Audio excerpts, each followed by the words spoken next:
بھائیوں، بزرگوں، دوستوں، میرے ہم سفر نوجوان ساتھیوں، سورہ نور کی آیت نمبر 58 کے اندر اللہ سبحانہ و تعالی نے معاشرت کی وہ زندگی جو ہمارے گھر کی چہار دیواری کے اندر ہوتی ہے اس سے متعلق احکام کو بیان کیا ہے۔ چونکہ گھر کی چہار دیواری کے اندر بندہ اپنی فیملی اور اپنے محرم افراد کے ساتھ رہتا ہے،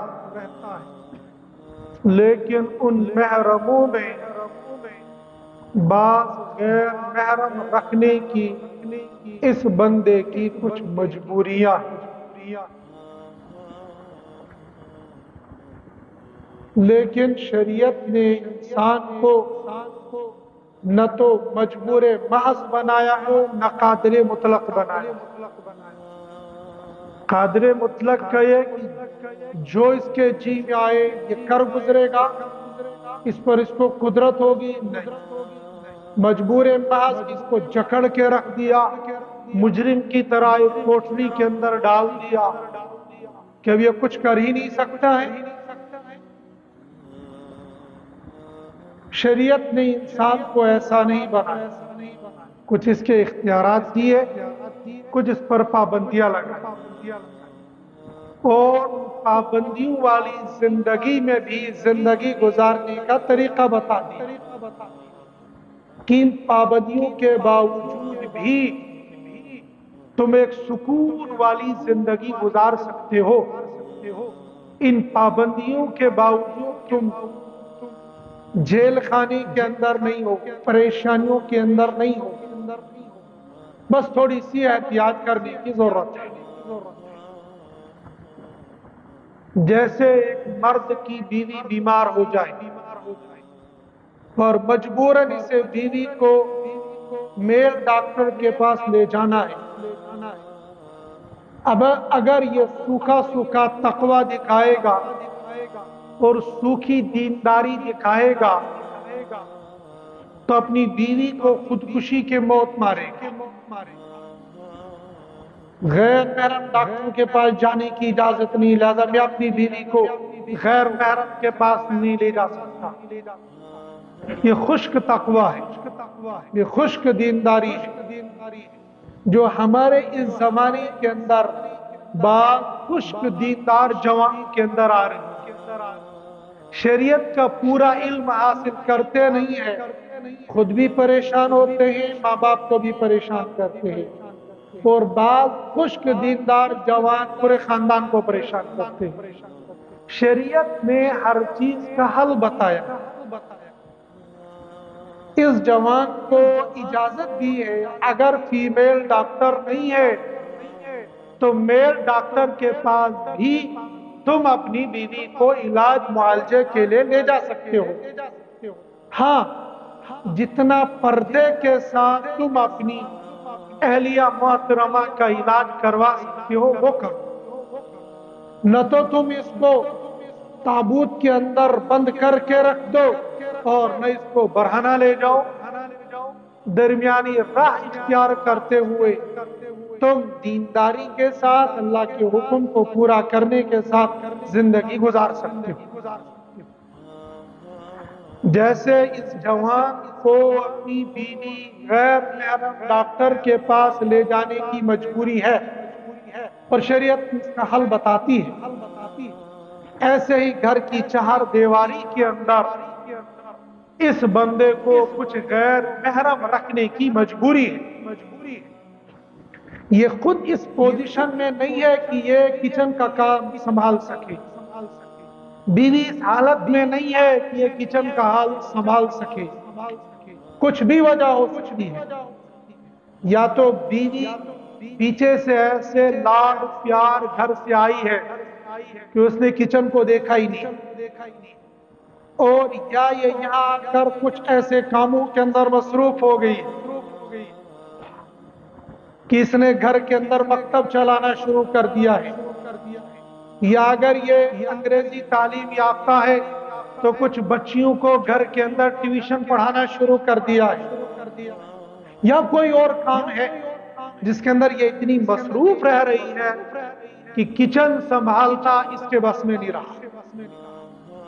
اور بغیر کھائے پیے تو بندہ چاہے کتنا دیندار ہو چاہے کتنا بے دین ہو، کھائے پیے بغیر تو گزارا نہیں ہو سکتا۔ کچن چلانے کے لیے یا تو اس کو مرد کا انتظام کرنا پڑے گا یا عورت کا انتظام کرنا پڑے گا، اور دونوں انتظامات ممکن ہیں۔ اتفاقاً اس کے پاس عورت نہیں مل رہی ہے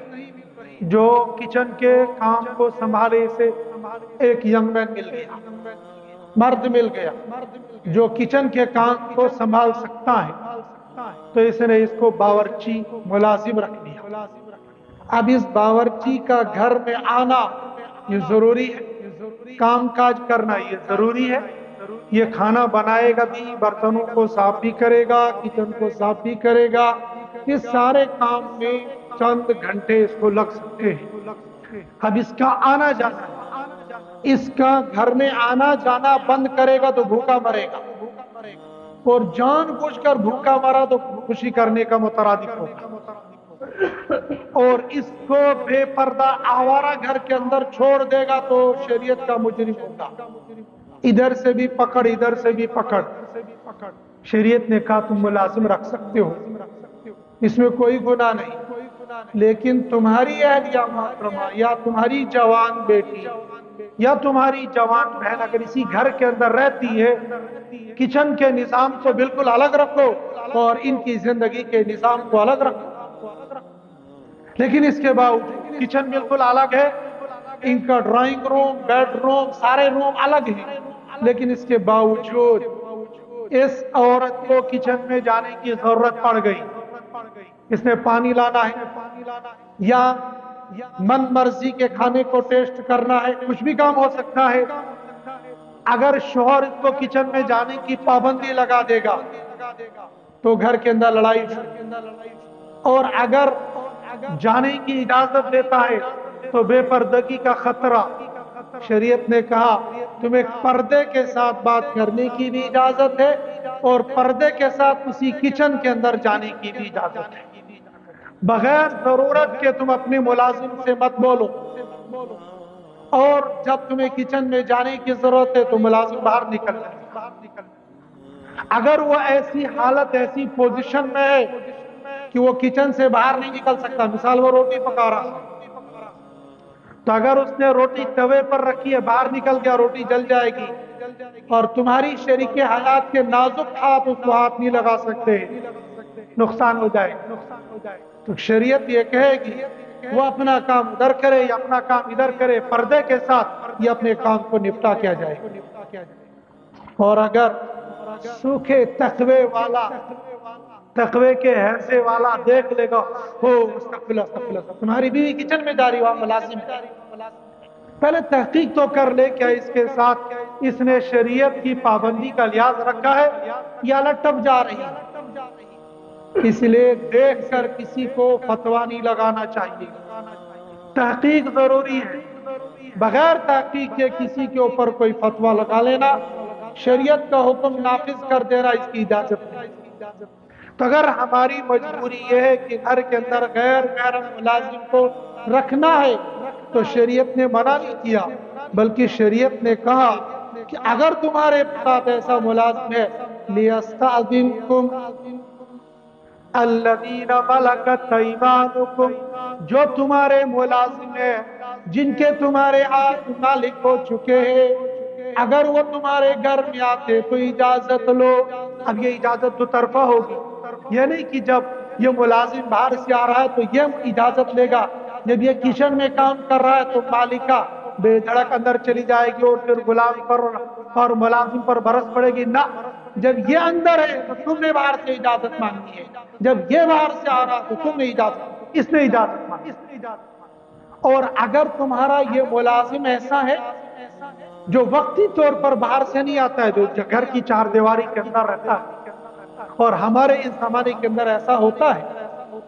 بڑے لوگوں کے گھروں کے اندر کئی کئی ملازم ہوتے ہیں، میں نے سنایا تھا فیملی 5 افراد پر مشتمل اور ملازم 6000، تو جب 5 افراد کے لیے 6000 ملازم ہوں گے وہ تو بڑی فیملی ہے، لیکن چھوٹی فیملی متوسط فیملیوں کے لیے بھی گھروں کے اندر 1 2 3 ملازم ہوتے ہیں۔ مثال ایک ملازم ان کا ڈرائیور ہوگا، کچھ معلوم نہیں ہے رات کو نکلنے کی ضرورت ہے کہ میں نکلنے کی ضرورت ہے، تو اس ڈرائیور کو گھر کی 4 دیواری کے اندر رکھنا یہ مجبوری ہے، اس کو حرام اور ناجائز نہیں کہیں گے۔ کچن سنبھالنے کے لیے اس کے ماں باپ بیمار ہیں، کبھی ان کو چائے کا تقاضا ہوگا، کبھی ان کو سوپ کا تقاضا ہوگا، کب کیا تقاضا ہوگا، اس لیے یہ ملازم گھر کے اندر رکھنا اس کی مجبوری ہے۔ صفائی ستھرائی بیڈ روم کی اور سارے کمروں کی صفائی ستھرائی کرنا، بستر کو طے کرنا، صفائی کرنا، ایک ملازم 24 گھنٹے رکھنا، یہ موٹے موٹے 3 ملازم رکھنا کچھ اونچے لیول کے لوگوں کی مجبوری ہے۔ اگر یہ ملازم نہیں رکھیں گے ان کی زندگی بھی پریشان، جو ملازمت چاہتے ہیں وہ بھی پریشان۔ اس سے اللہ پاک نے دنیا کے اندر امیری اور غریبی کو رکھا ہے، یہ خود سے بندہ امیر غریب ہوتا نہیں، یہ اللہ کر دیتے ہیں، کبھی کبھی امیر کو غریب بنا دیتے ہیں اور غریب کو امیر بنا دیتے ہیں، اور اسی سے یہ بیلنس دنیا کا نظام چلتا ہے۔ تو یہ ملازم گھر کے اندر رکھنا یہ مجبوری، یہ جو گھر کی 4 دیواری کے اندر ملازم رہتے ہیں ان ملازم کے لیے حکم آ گیا ہے کہ اگر یہ بالغ ہیں اور بڑے ہیں تب ان کے لیے یہ اجازت نہیں ہے بغیر تمہاری اجازت کے تمہارے بیڈ روم کے اندر گھس جائے، ان کے لیے ضروری ہے من قبل صلاة الفجر وحین تضعون ثیابکم من الظہیرة ومن بعد صلاة العشاء، ان 3 ٹائموں میں اجازت لے کر تمہارے بیڈ روم میں آ جائیں۔ اور اگر تم ڈرائنگ روم میں بیٹھے ہوئے ہو، اس ملازم کی ذمہ داری ہے کھانا لانا رکھنا یہ سارا کام کرنا، اور تمہاری خواتین باپردہ ہے باحیا ہے، پردہ کرنا جانتی ہے اور کرنا چاہتی ہیں، تو پہلے ملازم سے کہو سارا کھانا یہاں پر لا کر رکھ دے گا، پھر تم آ کر کھاؤ، پھر عورتیں یہاں سے اپنے اپنے کمروں میں چلی جائیں گی اور یہ ملازم آ کر برتن اٹھا کر لے جائے۔ اگر بندہ کرنا چاہے گا تو کر سکتے ہیں، لوگوں کا اعتراض ہوتا ہے ہم چاہتے ہیں اسلامی زندگی گزارنا لیکن مجبوری ایسی ہے ہم کر نہیں سکتے، اور یہ پردے معاملہ دنیا داروں نہیں، اچھے اچھے دینداروں کے گھروں کا حال بھی بے دینی کی کنارے پر پہنچا، لیکن وہ ہے کہ بندہ اگر سیٹنگ کر لے گا تو ممکن ہے، ہاں شروع میں پریشانی آ سکتی ہے، بعد میں سب ٹھیک ہو سکتا ہے۔ تو یہ لوگ اگر تمہارے بیڈ روم میں آئیں گے، ڈرائنگ روم میں آئیں گے اور تم وہاں پر بیٹھے ہوں گے، لابی میں بیٹھے ہوں گے، ان کا کمرہ مختص ہے وہاں بیٹھے ہوئے، ان کو ضرورت پڑ گئی، مثال گیٹ کیپر ہے، گیٹ کیپر آ رہا ہے اور سارے لوگ اس وقت لابی میں بیٹھے ہوئے، تو بے لگام اندر نہیں پھنسے گا، دروازے کو کھٹکھٹائے گا، صاحب کوئی آپ سے ملنے کے لیے آیا،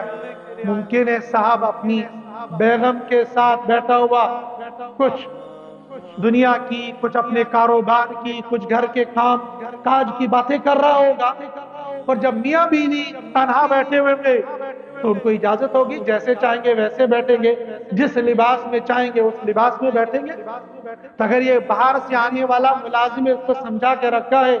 جب تمہیں آنا ہے تو آواز کر کے آؤ، اجازت لے کر آؤ، خاص طور پر ان 3 اوقات میں من قبل صلاة الفجر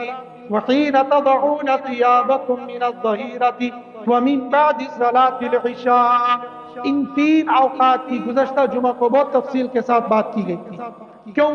ثلاث عورات لکم، یہ 3 اوقات وہ ہے، ان 3 وقتوں میں بندہ عام طور پر اپنے زائد کپڑوں کو اتار کر بیٹھ جاتا ہے۔ زائد کپڑے میں صرف جیکٹ نہیں ہے، صرف کوٹ نہیں ہے، صرف فیرن نہیں ہے، بلکہ زائد کپڑوں سے مراد وہ کپڑے جن کپڑوں کو پہن کر بندہ عام طور پر اپنی اولاد کے پاس بھی نہیں جاتا ہے، اور تنہا اپنے بیڈ روم میں ایسے کپڑوں کے ساتھ بیٹھنا، اپنی اہلیہ کے ساتھ بیٹھنا شرعاً اس کے اندر کوئی ممانعت نہیں، تو عام طور پر ان 3 اوقات میں بندہ ان کپڑوں کے ساتھ ہوتا ہے، لہذا کہا تمہیں اندر آنے کی اجازت نہیں ہے۔ لیکن لیس علیکم ولا علیہم جناح بعدہم طوافون علیکم بعضکم علی بعض، یہ آتے جاتے رہتے ہیں، اگر یہ نابالغ ہے تو پھر تو اجازت لینے کی ضرورت نہیں، لیکن اگر یہ بالغ ہے یا آتے جاتے رہتے ہوں تب بھی ان کے لیے اجازت لینا ضروری ہے۔ کذالک یبین اللہ لکم الآیات واللہ علیم حکیم، اللہ پاک ان احکام کو تمہارے سامنے کھول کھول کر بیان کر رہے ہیں، اس لیے کہ اللہ تعالیٰ جانتے بھی ہیں اور حکمت والے بھی ہیں۔ باغیرت مرد